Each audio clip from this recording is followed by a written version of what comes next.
Awesome. Well, welcome everybody to Publishing and Promoting Your New Book. So 2 weeks ago, we chatted about nailing down your book idea. And today we're going to talk about sort of what happens once your book is in progress or once your book is finished even, and what to do about that. So you know my background, I write business books for people. Hollis has a publishing company that she runs and she helps people publish their books. She does some multi-author books, so that's an option to keep in mind. We haven't talked too much about that.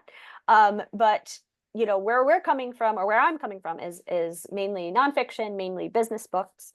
Though I do sometimes work with academics to edit their books and things like that. So I can talk a little bit about the academic publishing process in this. But the first question we wanted to ask is what type of book people are working on.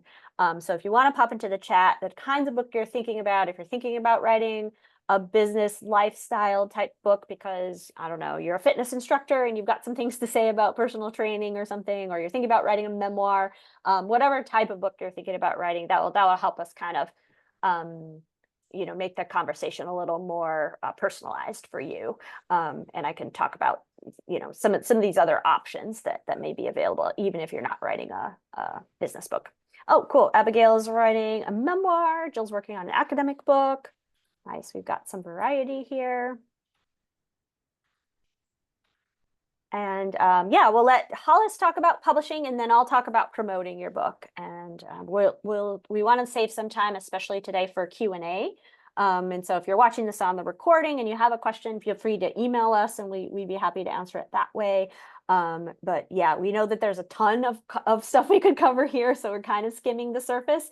If folks want more to dive deeper into this topic, we'd be happy to do another workshop where we can dive into some of the elements. We're also working on a document that we'll share with you of resources around publishing and promoting.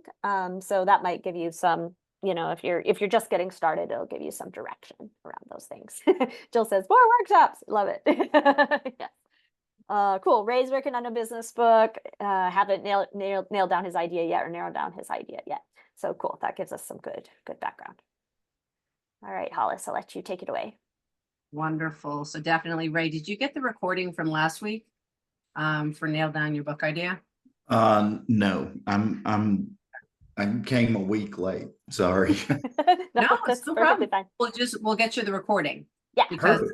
Yeah. Because there was some really good tools that Emily offered in the mind mapping, and then something that I kind of took people through as a tool to kind of loosen up in the writing process. Awesome. So yeah. So real quick, who I am, Abby and Jill. Abby knows who I am, and Jill met me last week. So my name is Hollis Citron. My companies are I Am Creative and I Am Creative Publishing. Our teacher for 30 plus years left the classroom about 5 years ago and really want to expand this idea of creativity beyond drawing and painting and empower people to tell their stories. I call myself a creativity doula. Help guide people to get their ideas, to birth their stories, and whatever that looks like, whether it's a book or an idea out into the world, so they can get out of their brains and their bodies. So that being said, what I'm here to talk about is the publishing aspect. So at times, and when you've heard this, there's the self-publishing world. So within the self-publishing, there's also different ways that you can go. The more traditional publishing houses, there's the indie publishing houses. There's I'm not going to dive into all of that, but basically I'm more of like the indie publishing house. When you come to me for something, I help, I have I'm going to take you through the steps, the editor, the formatter, different things like that. But I don't take money, you pay for services, but all of the money made from the book goes to you. There is not a cut that comes to me from what you earn from the book. It's a service, basically. So indie houses are a very big thing right now, and self-publishing is a very big thing. So when I say self-publishing, who thinks that that's overwhelming? Give me a thumbs up if you're like, I have no idea where to start. Okay. So this is what some of these slides are going to help kind of, and I'm going to give you a visual for this in the email when we're done. But there are some things that I wanted to cover, and Emily is going to jump in at certain points, especially when we're talking about the editor part. And any questions, we're a nice intimate group, so please feel free to unmute and ask the question. So 5 steps to move forward to self-publish your book. The first thing to be thinking about is, okay, to break it down and be like, okay, this isn't so overwhelming, is an editor. I'm going to need an editor eventually. So there are different kinds of editors: developmental editor, copy editor, line editor, and proofreader. So a developmental editor is someone that really helps you through the whole process. They kind of deep dive in and they do the construction. They help really with the storytelling. They do, it's like a deep dive into helping with your book. So maybe, do you want to give a little bit more information or expand on that, Emily, with that or any of the others? Yeah, sure. I think if you go the traditional route and you use a publisher, they have editors. But if you're deciding to self-publish, like this is what Hollis is talking about, you're going to probably want an editor, because I think one of the things that makes self-publishing I think today have kind of a lower status from working with a traditional publisher is often self-published authors don't take the time to get an editor. So the quality of the book can be lower, and you want to avoid that, of course. So you want to hire an editor to help you. So I do developmental editing, and basically I see myself as a first reader. You bring a very messy draft to me, I read it, and I help sort of move things around, restructure things, say, oh, I think we need a chapter on this. I don't understand this concept. We need to introduce this better here. We need a better transition here, right? It's big structural stuff to basically to get to a draft that's publishable. And from there, you might, depending on how much you care about having a book with perfect grammar and perfect perfect paragraph structure and all of these things, then you might want to do, another round of editing with a copy editor, somebody who's going to really look for flow of ideas, really look into like going line by line and trying to figure out if each of these pieces fit together. A line editor is getting closer to the proofreading side of things, where they're going line by line through the manuscript, looking for grammar mistakes, looking for typos, looking for word choice problems, that kind of a thing. And then you have the proofreader, which is kind of the final person who comes in, reads through everything after it's been edited to death, and like looking for any last minute or last changes that need to be made. So yeah, how many of these editors do you need? What do you need? I always tell people with developmental editing, we're going to get a really clean copy of the book, and so many books have mistakes. It's not the death knell if you have a couple of typos in there, so you may not need to go the extra round to have a proofreading done on your book. So thank you. So that's just kind of like a highlight as to what all of this means. Yeah. This is obviously all stuff that you can look up. And obviously, if you were to go with, Emily or I, this is something that's explained more in detail. Does anybody have any questions about that? Okay. The next thing, and there's going to be some overlap with some of these things. The next thing to consider is formatting. Formatting your book. What does that actually mean? So there are things that come into play where you're going to need to determine your book size. What is that? Just talking about the formatting aspect. Are there pictures? Are there no pictures? Whatever platform that you are going to be using, which nowadays it's really all print on demand, and that's really a great way to go. Because you don't have to have stacks of books now, where people before publishers were like, you need to purchase 100 books and and then sell them. Now it can be print on demand, and you don't have to have all of that stock happening when it's unnecessary. There are some that are going to say you need to purchase a certain amount, like BookBaby, and that's another conversation that I'm going to have at the end and just kind of touch on. So I'm just going to say that and move on. But a formatter, once you're like, okay, I am going to use BookBaby as my platform, there is a template. Each place has a template that they download, where then the pages get placed onto that template once the book size is determined. So that's not just a general thing that you can download in general. You have to know where you're going to be uploading to in order to get that template. for that to happen. I personally like to give the job to somebody else. Some people are like, oh, no big deal. I can just, there's just a lot of things with, even though the book is 6x9, there's different things with parameters and bleeds and all of those kind of things where if you, that's something that you want to do, more power to you. And that's great. If it's you're the kind of person that's like, I do not have enough brain room space for that. I don't want to get stressed. I have enough. I want to focus on the writing. Then that's where the formatters comes into play. Does anybody have any questions on that? Just a quick, I mean, when you say size, you mean literally Yes. this, not thick, not how many pages.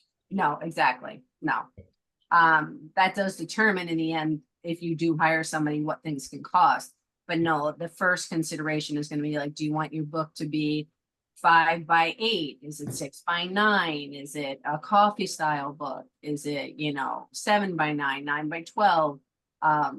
So those are just things that you may not think about. 6x9 is a general Okay. size. That was my next question. Yeah, 5x8, 5x8.5, 6x9 are general. This is like, and you may think that looks kind of small, but that's what this looks like. So that's your general size. When you get into children's books or anything like that, that's generally, that could be like a 7x9, 8.5x11, like there's different sizes for that genre. Okay, any other questions? Hollis, what would you say is the best way to decide how book size? Should you just like flip through find some books that you like, or and measure them? Thank you. That's a great question. 6x9, as I said, is general, but if you're not sure, go to a bookstore. Like go to the actual bookstores that exist and peruse your way through and pick up books and see what feels good in your hands. And you can have like a little ruler going on there and see, but I would say actually get some hands-on and see what feels good to you. If you're questioning about it, for sure. That's a good question. Okay, cover design.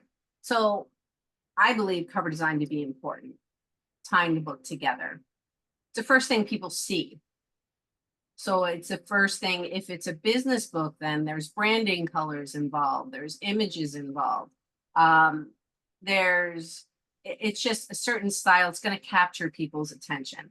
And I say kind of go to Amazon, which is the easiest thing to say, and look at books and look at the genre that you're in and kind of like look through the covers.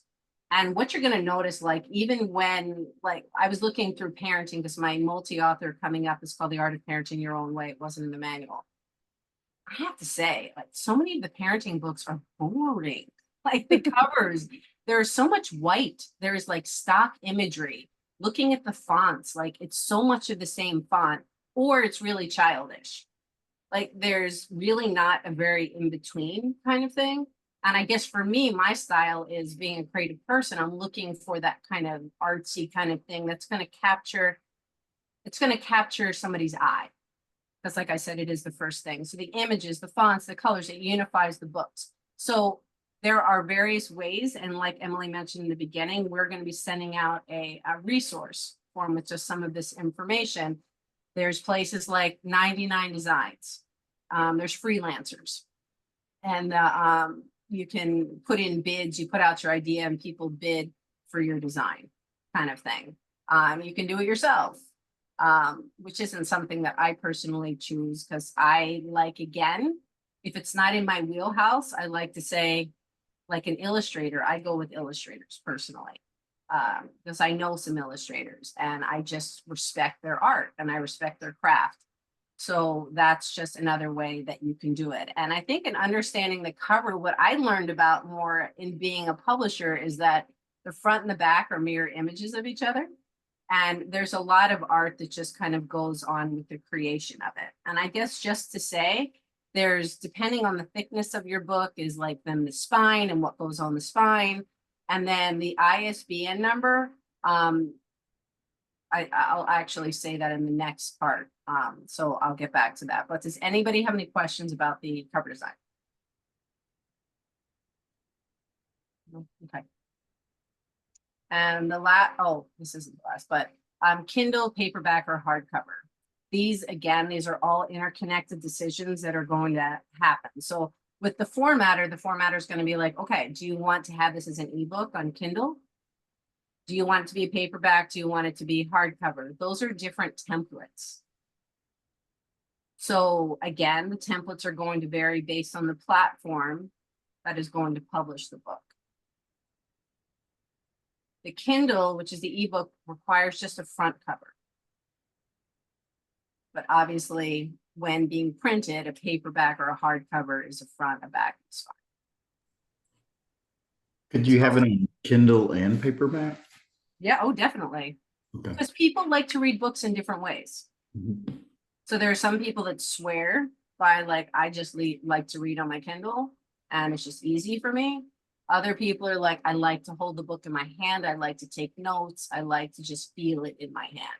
So I always recommend definitely have a Kindle if it fits for what you're doing. I just published a book, a multi-author, that's 2 books in one, and it doesn't, one goes left to right and the other goes right to left. So it doesn't fit a Kindle. It doesn't work, but that's a rare thing. So definitely, and the Kindle is obviously cheaper than the paperback or hardcover. And a lot of times when you're doing, if you're going with someone, you're doing a launch, it's easy to launch the Kindle in order to get more people as a buy-in initially for a cheaper price. If you're going for #1 status or anything like that. So that is that information. Does anybody have any questions on that? I know we're moving along pretty quickly. I just want to make sure because I know Emily has a lot to share. And we want to leave time for questions. So print on demand, the platforms. So what I mentioned about the ISBN number is that when you choose a platform that you are going to go with, the ISBN number, you can purchase your own ISBN numbers, or if you're going with an indie publishing house or whatever, they provide an ISBN number, or you purchase your own if you're completely self-publishing. And that gets added when you're at this step of uploading it to the platform that it's going to be. So there are ones that are free. Most platforms like Amazon, Ingram, Sparks, they're the big hitters, and BookBaby, and there are other ones. It's all free to upload any of your stuff into the space. But a fun fact, independent bookstores do not purchase from Amazon. They consider them like the evil empire. So, but they will from Ingram, Sparks, and BookBaby, and a lot of these other spaces. They will purchase from there. The thing that I can say that I like, and it's the last thing I'll say at this point, is that I wanted to highlight about BookBaby is they have the highest payout from what I've seen as far as 50-50 go. They're like a 50-50 split. Whereas with Amazon and Ingram Sparks, it depends on, there's words like global distribution, and then in global distribution, it's less than a 60-40 split. So with you being the 40 or less. So it could be 70-30.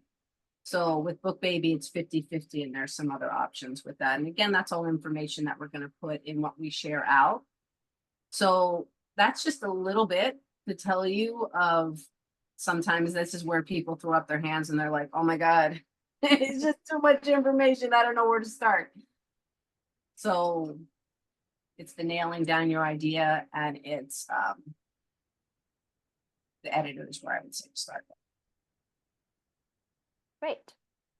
Yeah, I used a hybrid publisher for my book, mainly because I didn't want to deal with all of the stuff that Hollis is talking about, and they take care of a lot of that for you. So I didn't have to decide size of my book and things like that. They tell you what to do, and they do the formatting, and they have cover designers and all of that stuff. So that's another, option if you're not, wanting to learn all that stuff, or you don't want to find each piece by yourself. Like, you could find a book formatter and someone to do your cover design for you, right? You could find individuals to do that, and you might save a lot of money doing it that way. But there's also places that'll do, all of it at once for you. So let me share. And I'm going to share my slides as a PDF. I'll share that link in the comments in a second when I'm finished here, just because there's kind of a lot of information on some of these slides, and you don't need to spend a bunch of time like taking notes on everything, because I'll just give it all to you. It'll be a little easier. So regardless of how you decide to publish, whether you go with a traditional publisher, whether you use a hybrid publisher, whether you self-publish, whether you use an independent book publisher, you need to think about promoting your book. That's like the key to your success, the number one way that people are going to find your book and understand, see your idea. And so the first thing I like to talk about when it comes to promotion is positioning. And ideally, you're thinking about positioning even as you're writing the book, even before you start writing the book, you're thinking about positioning. And what I mean by positioning is just getting to know your audience. So you really want to find out what your people want to read. And you could do this in a couple of different ways. You can look at the competition. You can see what other books have been written on your topic and see what's out there. A fun trick is to go straight to the Amazon reviews and look at the 1-star reviews, and that will reveal like the gaps that are there. Oh, this person isn't talking about this, and you could say, oh, I can talk about that in my book, right? So you can learn a lot by reading Amazon reviews of competitors' books. So that's one good tip to have. But another way to do it is to actually poll your audience, and you can poll them on LinkedIn. You could come up with a list of people you want to ask because you think of them as readers of your book, and come up with a list of questions and ask them as you're writing or before you're writing your book. So here are some questions I recommend asking. These are positioning questions. So this is a slide where there's kind of a lot of words. Like I said, I'll share these with you, and you don't have to write all these questions down unless you want to. So one question: what is the one big question you have about your book's topic? Right. So if you're talking to experts or you're talking to people who are knowledgeable on the subject matter, these are good people to ask. What's the big question? Even more important than that, like actual potential clients that you have, right? If you're writing a business book and you want this book to help your clients, what are the questions that people have? What do you struggle with the most when it comes to your book's topic, right? So if you're thinking about writing a book that's going to help people, you want to know what it is that they have a challenge with, because what you see as the big problem might not be what your reader sees as the big problem, or your clients. And also, even if you have in your mind, as the expert, oh, well, they think this is the problem, but that's not really the problem. The problem is over here. That's a perfectly reasonable thing to have happen, but you want to acknowledge that in your book because you want to meet your reader where they are. You want to start with the questions that they have. Another question: what other books on your book's topic have you read? So this is a good way to, get a list of your competitors going. What other books are people reading in this space? Because I'm always surprised. I hear all the time of books that I'd never heard of about how to write a book. And people are saying, oh, have you read such and such? Have you read this book? And I'm like, oh, no, I didn't have that on my list. So it's always good to find out. So you can kind of get a sense from these questions why it's a good thing to ask people ahead of even getting started on your book, or even while you're outlining the book. These are good questions to be asking. 2 more. If I could wave a magic wand, oops, that should say wand, and solve one problem related to your book's topic, what would it be? Right? If I could solve your problem, right, what would that problem be? And what do you see as the biggest benefit to solving that problem? So you want to be able to talk about, what the world would look like when they read your book, or when they get your advice for solving their problem, and what that would look like. So that's what I have about positioning. Any questions about that? It can also really help you outline your book if you're really stuck and you're not sure, should I go this direction? Should I go that direction?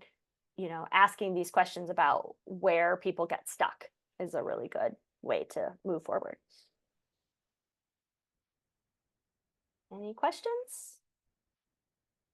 Awesome. So let's talk about marketing. So I talk about in my book coming up with a minimum viable marketing plan or marketing plan. And when I think about book marketing, I think of it in 3 phases. And this might be sort of the most important thing that I have to share with you. And that's that you should be marketing your book well before it's finished. You should be marketing your book almost as soon as you think you want to write a book and promoting it and talking about it. I think people hesitate to do that because they're worried about getting scooped. And I think that that is less of a worry than people make it out to be. I don't think, you've thought through your idea, you've got an outline for your book, you've already started writing on it. It's not likely that someone is going to come in, scoop your idea, and write your book and put it out before you do, right? You're very far ahead of them, and so I think it's okay. You can be as specific as you want about the questions that you're asking people, and talking about the ideas in the book. I think is a really good idea because it primes people to buy the book, et cetera, et cetera. So that's phase one. While you're writing, you want to be promoting and talking about your book. I think also, sharing vulnerability, it can be hard to be vulnerable, but sometimes, like if you're stuck in a place on your book and you put it out on social media or you send a note out to your email list, and say where you're stuck, you can get a lot of really good feedback that can help you move forward. So just, it can be a resource for you as well as showing people that the book is getting done. Then I think of phase two, this is kind of the primary place people think about book marketing. That's 3 months before publication date and 3 months after. My book's coming out on October 1st, so I'm really in this phase two now, like 3 months ahead. And we're starting to do like reaching out to bookstores. We're starting to reach out and figure out where I might be able to give talks. We're reaching out to podcast hosts and trying to get some interviews for podcasts. Your pre-order time is really the month ahead of when your book is released.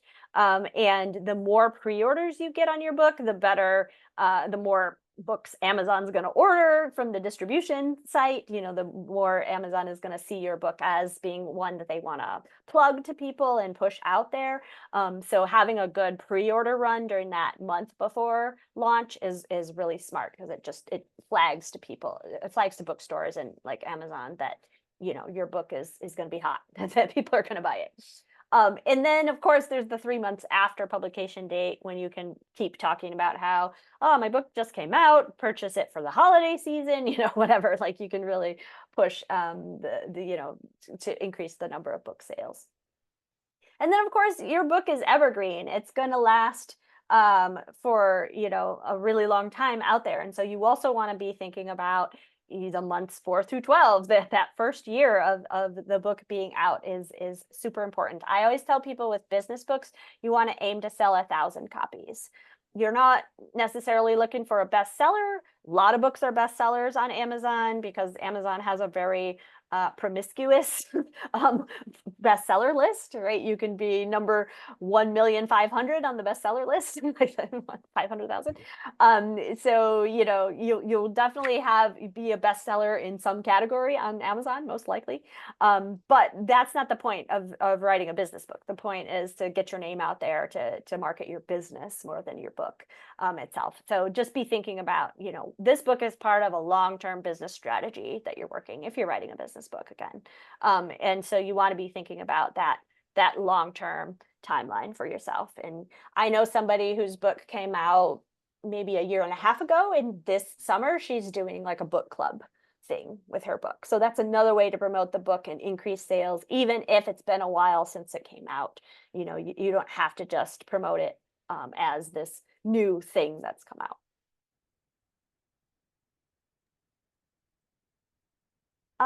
Okay, so this next is a list of the things you want to have as part of your minimum viable marketing plan.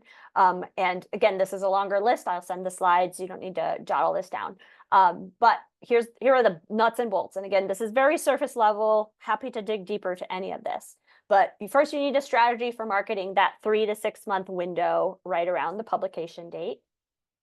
You want a strategy for promoting pre-orders. Like I said, that month before publication date, you want to have an idea of how you're going to do it, whether it's sending an email every week about the book or posting about it on social media 5 times a week, like whatever that looks like, having that strategy worked out. A strategy for promoting your book launch event. If you have one, I do recommend having one. Before we started recording, I'm having a book launch party in October, in the middle of October after my release date. That's going to be in person. You could also do virtual events. There's all kinds of options for book launch events, but you want to promote those, right? So you want people showing up to those events. And then you want a list of people to be on your book launch team. I'm happy to be on book launch teams. I like it when people share that with me. Typically, you'll share a link to a copy of the book. Sometimes that's a PDF. It could be you're sending them an actual copy of the book, hard copy. If you want to do that, go that extra mile for people, because you want that team to help you. They're really going to be your marketing team. They're going to share your book with their audience. They're going to promote that book. They're going to write reviews for you. Like, the launch team is super important. And then, of course, you need a list of activities you want them to do for you. So write Amazon reviews. You want them to share with their network. You want them to read the book and give you feedback, perhaps. Maybe you want someone to interview you, and you want to have a book launch party just for your launch team so that they can get the inside scoop on your book, something like that. But whatever the marketing activities you're thinking about, you want to start with a list of those. And then finally, you want a list of marketing activities you're going to complete during each of those phases. Phase 1, while you're writing the book, before you're writing the book. Phase 2, that window right around book launch date. And then phase 3, that 4 to 12 month span, like after the book comes out. Great. So that's what I have to say about publishing and promotion. I know it's a lot, or rather about promotion, positioning and promoting. I know that it's a lot, and like I said, I'm going to share these slides with you real soon. Actually, I'll just pop it in the link right now. But we really want to get to Q&A, so let me stop sharing. And happy to answer questions. So Tanya and Doreen, thank you for joining. Again, apologies for the lack of link. That was our fault. Yeah, sorry about that. But Tanya asked, would an online summit be similar to a book launch event? What's your opinion? Yeah, absolutely. A summit would be a really nice book launch event. You could invite speakers on the same topic. Then you'd be able to borrow their audiences, so you get more people coming to coming to the event. So yeah, I think that's a great possibility for a book launch event. Yeah, I definitely, when I'm launching a book, either solo or my multi-authors, there's like a step-by-step process to kind of engage people and just have fun with it. So there's interviews, authors, having people interview you, the social posts that go on. And I find like the summit to be kind of like something that kind of happens after the launch to continue the party and to dive in. Because like you said, Emily, to me, and then we want to hear your question, is that it's, this is your calling card. So this is your calling card. So if you're a speaker or whatever you do, it's something that you could just be like, yeah, check out my book. You're going to be gifting potentially a lot of them at some point. But when you go to speaker events, it's like purchase 150 copies and, I speak at your event. So there's, it represents you. So. And the idea is to get it just out in front of as many people as possible. So that's kind of like the events, like what those are about. Yep. And then when you said like hiring a marketing team, I don't really know what that means. And I'm so sorry I missed the first part. I really wanted to come to this, so I'm sad I missed the first part, but I'm glad I'm here. I feel like this is important. So yeah, we're glad you're here too. You'll get the recording, so you can rewatch the first part. Awesome. Yeah. Yeah, so there's I was talking about a launch team. So that would be a team that of your people in your network, friends of yours. And I've seen numbers like if you can get 50 or 100 people on your launch team, then you've got a huge bunch of people who are going to share your book out to their network. And you're borrowing their audiences, you're getting them to write reviews for you. Amazon really looks at good reviews on a book to decide how many more copies they're going to order, that kind of a thing. But you could also hire a marketing team to help you market your book. And a lot of the time they'll do marketing consulting. Like they'll say, okay, you need to have, this many email newsletters going out. You need to have this many social media posts. Like they'll kind of give you a strategy. And then more than that, like the marketing team that I have through my hybrid publisher, I'm using a hybrid publisher, is a lot of PR. So they're helping me find speaking opportunities. They're helping me find interviews. They're calling bookstores and getting the book listed, that kind of stuff. They're doing a lot of that distribution work that you could do also if you self-publish on your own. Oh, okay. So that's probably another like paid service, something that Yes. you're paying someone to do for you. Or you could That's right. just like try to reach out to like 50 people and ask them to write a review. Yeah, you could do both, but definitely like there are people in your network right now who, like Jill is my champion, and she's happy to share my posts. She's happy to, talk to her audience about the book. She's buying books for other people, like those kinds of things. So you have people on your they call it a launch team. And these are people who are, doing some helping you market your book in exchange for like a copy of the book or something nice that you do for them. Okay. Besides, thank you so much. Yeah. Yeah.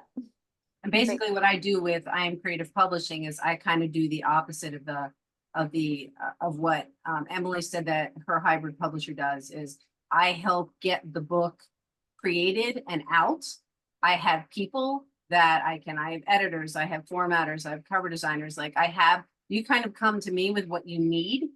You're like, Hollis, I have it written. I just need help with like getting it launched. I don't know where to put it, or I need help from the beginning. Like I do that. And then once the book lives where it lives and I help you celebrate the book and get it there, then I pass you off to someone who does more of the marketing. Right. Can I just ask a really quick question? How hard is it to get something published through oh gosh, I'm blanking on the name. It's like the really popular like spiritual oh Hay House, Louise. yes. Thank you. I'm like the woman. Yeah. I'm not exactly sure. My guess is it's not the easiest. There's lots of submissions and there's lots of, but I don't know the exact answer to that. Okay, thanks. I was just curious because I feel like that's a really popular one for like spiritual, like self-development books, Mhm. Yeah. Okay. Yeah. If you were trying to find a traditional publisher, you'd first need to find an agent who would help and shop it around. But any of the more independent publishers, you probably can go directly to them. But yeah, that doesn't mean it's not competitive. It's just like Hollis said. It all depends on how many submissions they get and what sorts of books they're looking for, all that. You'd probably need a book proposal to share with them. A book proposal is another piece that if you're not doing self-publishing, you're going to need a book proposal. If you have an agent, you're going to need a book proposal. And that's quite a document. It's like 50 pages. It's it's everything from how you think your book should be marketed, where your book fits in the market of other books in the same topic, why you think your book will sell, sample chapters. Like, it's a very thorough thing. A lot of people write their proposals after they've written the book because it requires so much. It just requires a lot of thinking. Yeah.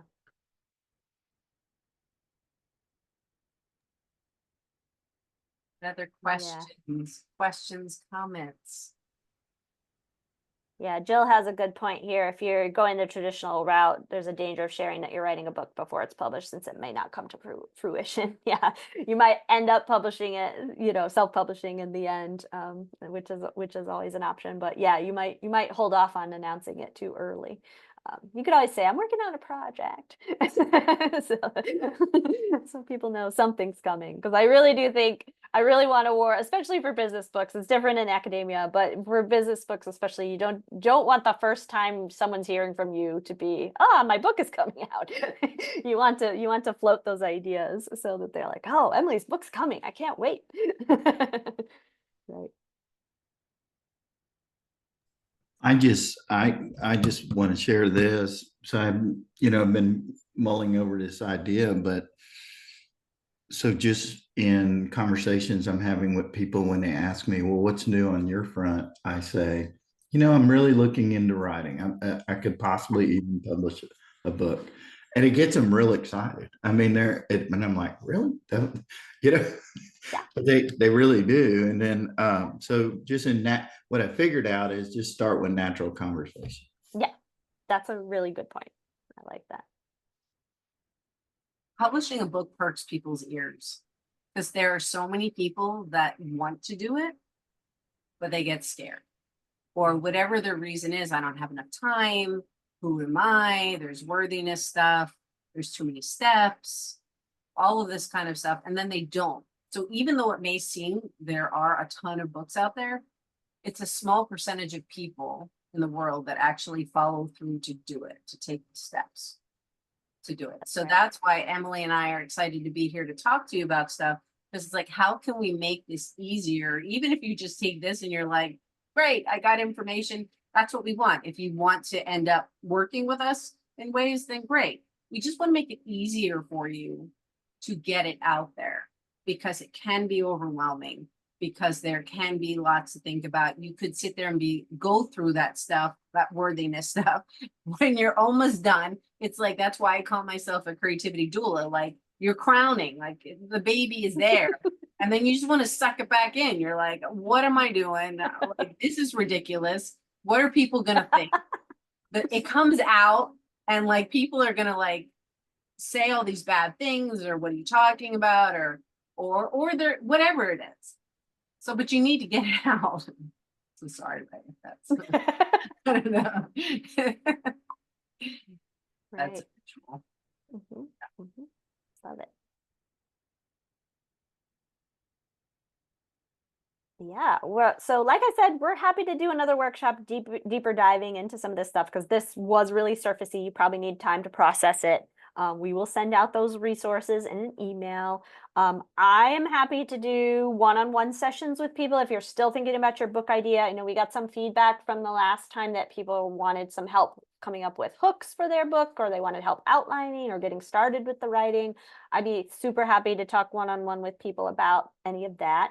I charge $150 for a content strategy session like that. You can certainly reach out by email. Also, mention it in when I send out the replay, I'll also mention it in the email. Can I ask one more quick question if nobody else wants to? And you might have talked about this at the beginning, so I'll watch the recording too. But I think for me, like I actually took like a book writing class like a couple of years ago. And kind of the way that she taught it was, it's like you almost just do like a brain dump, like she was like, just write and like don't edit it, you just go. And then you go back through. I feel like the thing that I would have the hardest time with is really like mapping out the book, sort of like, because I know there's like a whole thing to like, because it would be nonfiction, obviously, like it would be like I don't know, sort of like an autobiography, but like, like a healing type of thing. But I think just for me, it's like breaking it up in a way that makes it really digestible. And I feel like that's kind of what I would, because I've got all the ideas, but actually putting it together in a way that makes sense, like that would be where I would have the challenge. Yeah. So I shared some mind mapping exercises the last time, and I think that's really helpful for where you're at, like dumping all of those ideas down on note cards or on a big whiteboard or something, and then figuring out how they connect, like figuring out the puzzle pieces and where they belong and everything. That could be super helpful. It's also really helpful to talk it out with other people, because when we're really close to the material, it's super hard sometimes to see the thread and and just like making it interesting enough too, because like sometimes the way that I write, it sounds like I'm like lecturing a little bit. So you know what I mean, like wanting to make it more engaging. And because I know like with fiction, like there's a whole thing about like how you create the story, and how to like make it interesting. So that's the kind of stuff that I don't really know about, I guess. There's, again, that's a nice, that's one of the best things about having somebody else to bounce ideas off of, or even going back to those positioning questions. What's the big problem that my readers want to solve, and then you can kind of orient the book around that. I think that often helps smooth out the writing, make it less lectury. Like if you really focus on your reader, it can really connecting with your reader in some way. But yeah. Okay. Totally. And it's really different, like writing a story Mhm. book, you know what I mean? Because that's more Yes. like, I mean, you're developing characters and you're doing, you know what I Yeah, mean? very So different. it's like, you don't have to do that in more of like a business, a professional book, but you still want to make it interesting. You still Yeah. want Yeah. people to be like, oh, I Storytelling. can't put it down. You know what I mean? Exactly. Yeah. Storytelling is a huge part of every business book I've ever written. There are stories within the lessons being told. Yeah. And there's a lot of different ways to do that. I'm actually editing a book right now with a screenwriter. So her book there's a lot of narrative. It's very narrative based because that's where her head is at. And I've actually have to be a little bit like, okay, but we're writing a business book, we've got to circle this back around. People aren't going to quite pick up on the lesson from this story. You've got to draw it out. But yeah, there are really creative ways to bring both things together. Yeah. Okay. Yeah, that's good to know that I think that would be super helpful just to get help around that, because that's where it can get a little overwhelming, Yeah, absolutely. Absolutely. Yeah. Yeah, we'll definitely share the video from last time where we Yes. did some I'll share ekphrastic everything. writing, which was sensory writing. I took people through like a creative smelling or tasting in order to kind of loosen up to start to write. And then Emily did great mind mapping. So, and different ways to kind of like brain dump and get your ideas out there. So we'll definitely share that with you. And there's I love what Emily said about, the best way that you communicate and the best way that you take in information. So if you're an auditory person, if you're a verbal person, if you're a writer, utilize those ways of communication in order to get your ideas out, I would say. So I tend to be a speaker. I just kind of, so sometimes when I'm like even working through ideas, a brain dump, I could just be like talking and blah, blah, blah, blah, blah. And then I put it in something called Cast Magic and it just translates everything that I just said. So then that way I have the audio, I spoke it out, and then there I see the visual. So that for me is a helpful way in organizing information. It's a matter of if you're not sure how you do it, then just play around with different modalities and then you figure out what's your best way. And I appreciate what Emily said too about the storytelling. Everything is telling stories. And then you figure out, Tanya, like in your book, at the end of each chapter, are there things that you're going to have people do and check in? Like, is there like little lessons, like try this, try that, like that kind of thing. Yeah, I actually really like books that do that. They kind of give like a synopsis at the end of each chapter. And I think that's really great too. Because I actually just wrote a chapter for like a collaborative book. And it was very much like telling a story. But I feel like I don't have a lot of experience. Like I write a lot, but I don't have a lot of experience like writing a full story, and so I was like, am I being descriptive enough? You know what I mean? Like I feel like when you're telling a story, you have to be so descriptive, like explaining the environment and all that. So I don't know, I just feel like that's like a whole other craft almost. Yeah, I feel that way too. Yeah. You just play with practice, it, right? Figure it out. Yeah, it's practice. Exactly. I had a solo author who basically she wanted it to be so you can open up any chapter and you could get something out of it. Like it wasn't a continual story that went all the way through. So it's called Trust Your Own Voice. And so there wasn't everything related to each other, but it didn't have to be read in order. And then at the end of each thing, she had something for people to do. I like that too. This is just a random or just a really basic question, but how long does a book have to be published? Is there a minimum? No, there's no minimum. Amazon has these quick reads or 15-minute reads that are super short. I usually recommend for a business book 40,000 words. So that's about 100 to 150 pages when it's printed, depending on the size, the size of your book and how many graphics you have and things. But it's basically like a 3 to 4 hour read. And I think with business books, that's what people want. You might call it, like some people call it, an airplane book. You want to read it on a flight. But certainly I've written books for people that are like 20,000 words. You know, ebooks are super short. Like, you know, there's a huge range, huge number of options. But yeah, 40,000 will get you 100 to 150 pages, which is what most people call like a real book. Okay. A lot of people call a real book. And Okay. 24 pages is generally the minimum for There you go. in order Yeah. to upload to a place. Okay. Yeah. Okay. Because I mean, sometimes everyone's so busy and has so much going on. Like sometimes I appreciate a short book. You know Right. what I mean? If it's good, Yeah.